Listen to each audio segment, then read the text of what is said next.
नमस्कार दोस्तों, मैं विनीत सोनी स्वागत करता हूं आप सभी का अपने YouTube channel math of psychology में। आज इस वीडियो में हम बात करने वाले हैं लॉ ऑफ अट्रैक्शन, आकर्षण के नियम के बारे में और ये हमारे जीवन में कैसे काम करता है। चलिए जानने की कोशिश करते हैं। यह बिल्कुल एक कल्प वृक्ष की कहानी के जैसा है। कल्प वृक्ष वह वृक्ष है जिसके नीचे बैठकर आप जो सोचेंगे बिल्कुल वैसा ही होने लगेगा। आप जो भी चाहोगे वो आपको मिलेगा। ठीक इसी प्रकार हमारा ये यूनिवर्स भी एक कल्प वृक्ष है और इस कल्प वृक्ष के नीचे बैठकर आप जो सोचेंगे वैसा ही होगा। इसलिए बजाय बुरे ख्यालों के कुछ अच्छा सोचें। ये सोचने के बजाय कि आप कुछ नहीं कर सकते और हमेशा हारते हैं, ये सोचें कि आपको जीतना है और जीतेंगे ही। और इसी तरह अपनी जीत को और अपनी सक्सेस को अपनी तरफ अट्रैक्ट कीजिए। इसी को कहते हैं लॉ ऑफ अट्रैक्शन। दरअसल हम आज जो भी हैं वो हमारे जीवन में कई बार दोहराए गए विचारों का ही परिणाम है। अब आपको मेरी ये बातें सुनकर अजीब लग रहा होगा, लेकिन ये सच है। लॉ ऑफ अट्रैक्शन ऐसे ही काम करता है। तो चलिए इस बात को मैं एक एग्जांपल के द्वारा आपको समझाने की कोशिश करता हूँ कि कोई भी काम करने से पहले आपको प्रतीत हो रहा था कि वह काम सफल नहीं हो पाएगा और आपने बहुत कोशिश की उसको सफल बनाने के लिए, लेकिन आप फिर भी असफल हुए क्योंकि आपका मन इस पूरे यूनिवर्स का सबसे पावरफुल मैग्नेट है। यदि आपको मन की गहराइयों में कहीं कुछ ठीक नहीं लग रहा है तब वह बिल्कुल वैसा ही होगा जैसा हमारा अंतर्मन विश्वास करता है।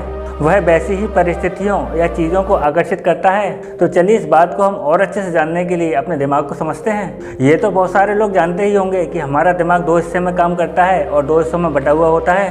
पहला हिस्सा हमारे पूरे दिमाग का लगभग 15% होता है जिसे हम कॉन्शियस माइंड या चेतन मन कहते हैं। हमारी लाइफ में प्रेजेंट मोमेंट में जो भी घटित हो रहा है और जो भी डिसीजन हम बिना सोचे समझे तत्काल में लेते हैं, ये सब कॉन्शियस माइंड की एक प्रोसेस है। और हमारा चेतन मन सोते समय कभी भी काम नहीं करता।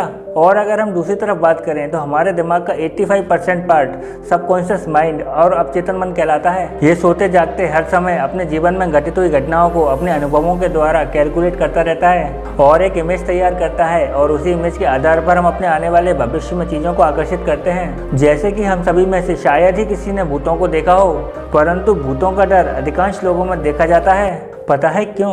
क्योंकि हम बचपन से ही अपने बड़े बूढ़ों से हॉरर्स की कहानियाँ सुनते चले आ रहे हैं, जिसकी वजह से एक बिलीव पैदा हुआ और एक इमेज तैयार हुई और हम अपने जीवन में भूतों को आकर्षित करने लगे।